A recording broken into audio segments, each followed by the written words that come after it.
আর শুরুতেই আমরা নজর রাখবো কলকাতায় ধৃত রাজস্থানের 3 খুনি। রাজস্থানের ডিডওয়ানার কুচামানে জিমের ভিতর খুন করা হয় এক ব্যবসায়ীকে এবং সেই ব্যবসায়ীকে খুন করে কলকাতায় পালিয়ে আসে 4 শুটার। খুনিদের ধরতে সল্টলেকে অভিযানে কলকাতা পুলিশের টিম। কাদাপাড়া থেকে জালে রাজস্থানের 2 দুষ্কৃতী। সিসি ক্যামেরার সেই হারহিম করা ফুটেজ এই মুহূর্তে আপনাদেরকে দেখাচ্ছি। সল্টলেক স্টেডিয়ামের কাছ থেকে জালে আরো এক। কলকাতায় ধৃত রাজস্থানের 3 খুনি। রাজস্থানের ডিডওয়ানার কুচামানে জিমের ভিতর খুন করা হয় এক ব্যবসায়ীকে এবং সেই ব্যবসায়ীকে খুন করে কলকাতায় পালিয়ে আসে 4 শুটার। খুনিদের ধরতে ময়দানে নামে কলকাতা পুলিশের টিম। সল্টলেকে অভিযান চলে কলকাতা পুলিশের টিম এবং তারপরেই কাদাপাড়া থেকে রাজস্থানের 2 দুষ্কৃতীকে গ্রেফতার করা হয়। প্রতিনিধি অনুপ এই মুহূর্তে আমাদের সঙ্গে রয়েছেন। সরাসরি অনুপের থেকে জানবো, অনুপ, কিভাবে কলকাতা পুলিশের টিমের এই অভিযান এবং সেই অভিযানে এই সাফল্য?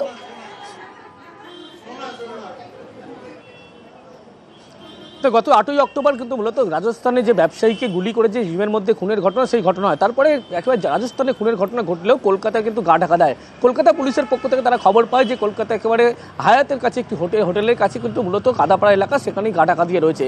এরপরে গতকাল যখন পুলিশ এই কাদাপাড়া এলাকায় হানা দেয়, সেখানেই কিন্তু একেবারে দুজনকে সেখান থেকে ধরে ফেলে। আর দুজন যখন পালিয়ে যায়, সেক্ষেত্রে সল্টলেকের দিকে পূর্বাচল ক্লাস্টার, সেই পূর্বাচল ক্লাস্টারের আবাসনের মধ্যে ঢুকে পড়ে। একজন শুটার কিন্তু সেই সময় সিঁড়ি দিয়ে ওপরে উঠে যায় ছাদের দিকে। ছাদের কার্নিচে উঠে কিন্তু সেখান থেকে যখন লোকজন দেখতে পায়, কার্নিচ থেকে কিন্তু একেবারে পালিয়ে যাওয়ার চেষ্টা করে। অন্য আরেকজনকে খোঁজ করছে, যখন সেই সুযোগে কিন্তু দেখা যায় পাশেই যে আইপিএস কোয়ার্টার, সেই আইপিএস কোয়ার্টারের মধ্যে ঢুকে যায় এবং সেখানে নিরাপত্তারক্ষীরা তাকে ধাওয়া দেয় এবং সেখান থেকে বেরিয়ে সোজা দেখতে পাওয়া যায় সল্টলেক স্টেডিয়ামের কাছে যে টেনিস একাডেমি, সেই টেনিস একাডেমির মধ্যে আটকে যায় এবং সেখান থেকে এই অভিযুক্তকে ইতিমধ্যে যেমন গ্রেপ্তার করা হয়েছে, তার পাশাপাশি আরও এক যে অভিযুক্ত, তার খোঁজে কিন্তু পুলিশের পক্ষ থেকে খোঁজ করা হচ্ছে। এই যে গোটা ঘটনা, সেই ঘটনার পরিপ্রেক্ষিতে দেখা গেল রাজস্থানে খুন এবং কিন্তু কলকাতায় গা ঢাকা দিলেও শেষ রক্ষা পুলিশের তৎপরতায় সেখান থেকে কিন্তু এই 3 জনকে ইতিমধ্যে গ্রেপ্তার করা হয়েছে। ইতিমধ্যেই রাজস্থানের পুলিশের পক্ষ থেকে সেই টিম তারা কলকাতায় এসেছে এবং আজকে আদালতে পেশ করার পরে ট্রানজিট রিমান্ডে কিন্তু একেবারে রাজস্থান নিয়ে যাবে। এই যে গোটা ঘটনা, সেই ঘটনার পরিপ্রেক্ষিতে পুলিশের কাছে তথ্য উঠে আসছে যে লরেন্স বিষ্ণু অর্থাৎ গ্যাংস্টার, তাদের সঙ্গে কিন্তু এই প্রত্যেকের যোগসূত্র ছিল। যে 4 জন শুটারের কথা বলা হচ্ছিল, তারা 8ই অক্টোবর যে খুনের ঘটনা ঘটেছিল, তার পরবর্তী ক্ষেত্রে একেবারে রাজস্থান থেকে সরাসরি কলকাতায় তারা গা ঢাকা দিতে আসে এবং পুলিশের কাছে খবর থাকায় পুলিশ কিন্তু তৎপর এবং সেখানে পৌঁছানোর পরে প্রথমে 2 জন, পরে একজনকে কিন্তু ফিল্মি কায়দায় একেবারে সেখান থেকে আটক গ্রেপ্তার করা হয়। পুলিশের পক্ষ থেকে আরও একজনের খোঁজ করা হচ্ছে আবাসনের ভিতরে, তিনিও গা ঢাকা দিয়েছিলেন। সেই আবাসন থেকে ইতিমধ্যে সিসি ক্যামেরা ফুটেজ পুলিশের পক্ষ থেকে খতিয়েও দেখা হচ্ছে। প্রিয়াঙ্কা,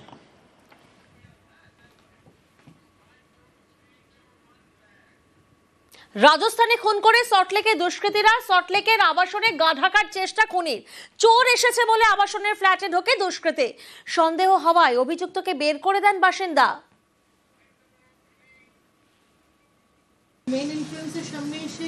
এটা হ্যাঁ, মেন এন্ট্রান্সের সামনে দিয়ে উনি খুলের ভিতরে ঢুকে পড়েন। আমি এই দরজাটার আওয়াজ পাই, চোরা হ্যাঁ বলতে বলতে সামনে চলে আসেন। এবার আমি উনি বেসিক্যালি আমার চেয়েও মানে বেশ খানিকটা লম্বা এবং বেশ স্টাউট, ওনাকে দেখে খুব ভালো লাগে না। আমি সঙ্গে সঙ্গে দরজা খুলে বলি আপনি বেরিয়ে যান। উনি বেরিয়ে যাওয়ার সঙ্গে সঙ্গে আমি তারপর চোর বলেছি। না, এখানে তালা দেওয়া ছিল না। বললাম তো এই জায়গাটা খুবই সেফ নেবারহুড, মানে এখানে বাইরে সবসময় পুলিশ থাকে। ইনফ্যাক্ট এই ঘটনাটার সঙ্গে সঙ্গে আমি কয়েকজনকে দেখি যে সবাই চলে আসে। বেরিয়েতে যেই চোর বলেছে চিৎকার করি, উনি সঙ্গে সঙ্গে সিঁড়ি ধরে ছাদের দিকে উঠে যায়। তো এম থেকে এলে যান এবং এল থেকে ওনারা ভদ্রলোক উনি পাইপ বেয়ে নেমে এসে ওদিক দিয়ে বেরিয়ে যান আর কি। আমার ঘরের ভিতরে ঢোকা বেরোনোর মধ্যে সময় ম্যাক্সিমাম 5 সেকেন্ড। উনি বেরিয়ে উপরে এই পুরো ঘটনাটা ঘটা মোটামুটি আধ ঘন্টা এরকম আর কি চল। কলকাতা পুলিশের হাতে রাজস্থানের 3 খুনি এবং গতকাল রাতে ঠিক যে আবাসনে এই 3 খুনিকে ঘোরাঘুরি করতে দেখা যায়, সেই আবাসনে ইতিমধ্যে আমরা এসে পৌঁছেছি। জওহরদি স্টেডিয়াম, সেই স্টেডিয়ামের ঠিক উল্টো দিকে এই পূর্বাচল আবাসন এবং প্রথমে যে ঘরে ঢোকে এই দুষ্কৃতীরা, সেই ঘরের ছবি দেখাবো। ঠিক এই এন্ট্রেন্স থেকে একাই ঢুকে আসেন এবং আসার পরে এই ঘর হয়ে পাশের যে ঘর রয়েছে, সেই ঘরের নির্দ্বিধায় চলে যায় ওই দুষ্কৃতী এবং তখন এই যে রুমে, এই ঘরে যে বাসিন্দা ছিলেন, তিনি যখন জিজ্ঞাসা করেন যে কি হয়েছেন, কেন আপনি এখানে ঢুকেছেন, তখন হিন্দিতে তিনি বলেন যে চোর আয়া হে।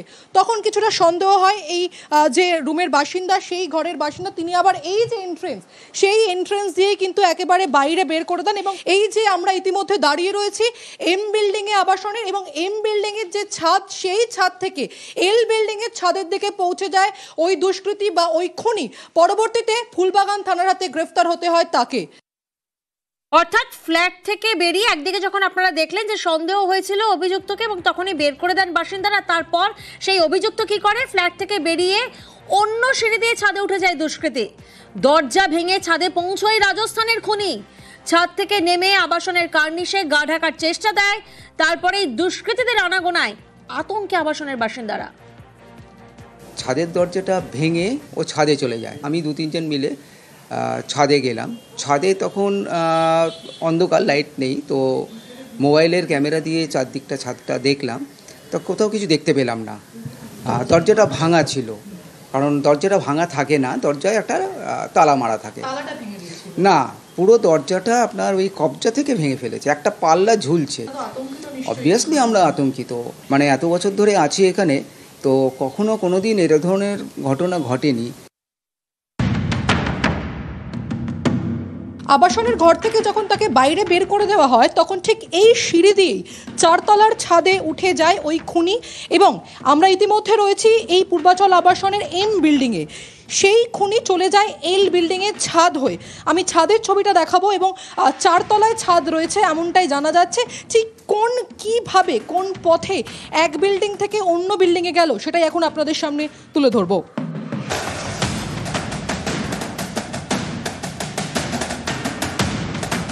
ঠিক এই রাস্তা হয়ে 4 তলার ছাদে পৌঁছয় রাজস্থানের ওই খুনি।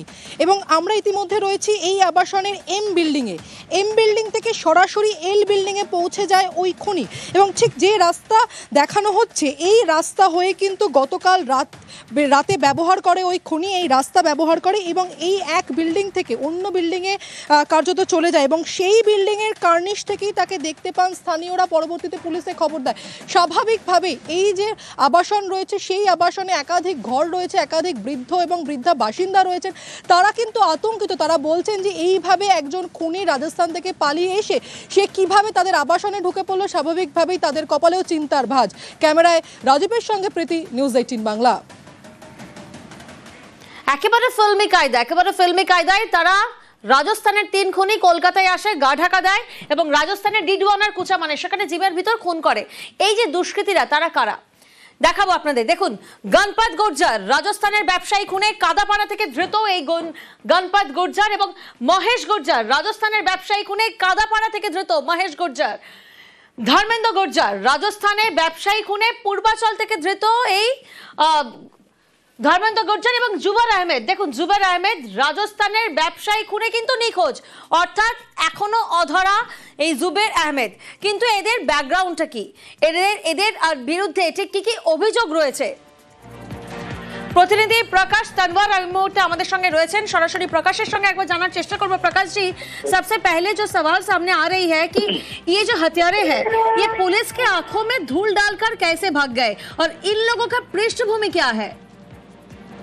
जी, बताना चाहूंगा कि कुचामन के अंदर व्यापारी की हत्या करने के बाद चारों आरोपी अलग अलग रास्तों से, कच्चे रास्तों से ये राजस्थान से बाहर भागने में कामयाब हो गए थे।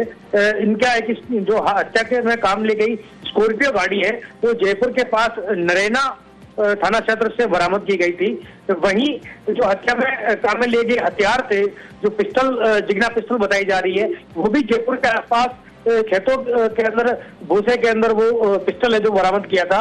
हालांकि हत्या के बाद से ही पुलिस इनके पीछे लगी थी, लेकिन ये कैसे भी करके कच्चे रास्तों से होते हुए राजस्थान से बाहर भागने में कामयाब हो गए। हालांकि राजस्थान पुलिस की करीब 20 टीमें इन आरोपियों के पीछे लगी हुई थी और आज करीब 10 से 15 दिन के बाद इन्होंने ये बांग्लादेश से इन आरोपियों को पकड़ने में सफलता हासिल की है। और सभी जो चारों आरोपी हैं, इनकी पृष्ठभूमि है वो ये है कि ये पूर्व में आदतन अपराधी रह चुके हैं। हालांकि इन्होंने हत्याकांड जैसा ये पहला आरोप है इनका। पूर्व में इनके द्वारा चोरी, डकैती, लूट की जो वारदात है उसको अंजाम दिया गया था, जिसको लेकर पूर्व में कई बार ये राजस्थान जेल के अंदर भी बंद रहते। हालांकि जेल के अंदर रहते हुए ही बताया जा रहा है कि जो लॉरेंस में गोधरा गैंग है, जो इंटरनेशनल गैंग है, उनके संपर्क में ये आरोपी आ गए थे, जिनके बाद गोदारा गैंग के रोहित गोदारा ने इन चारों आरोपियों को कुचामन में व्यापारी की हत्या करने के लिए इनको तैयार किया। वहीं इनके जेल से बाहर आने के बाद गोदारा गैंग ने इनसे संपर्क किया जी। और इस व्यापारी की हत्याकांड के लिए इनको सुपारी दी गई। जी, इसके तमाम बाद जानकारी के लिए शुक्रिया प्रकाश जी। इस घटना को अंजाम करने का जो फिरौती थी वो पवन चारण ने ली थी और उसके बाद में पवन चारण और गणपत ने इस फिरौती को लिया। दिन रात मेहनत करके डिडवाना जिला पुलिस ने 72 घंटे से कम समय में इसमें सारे अज्ञात हमलावरों की पहचान कर ली है। इन सभी मुख्य आरोपियों को सहयोग देने वाले 7 आरोपियों को हमने गिरफ्तार कर लिया है।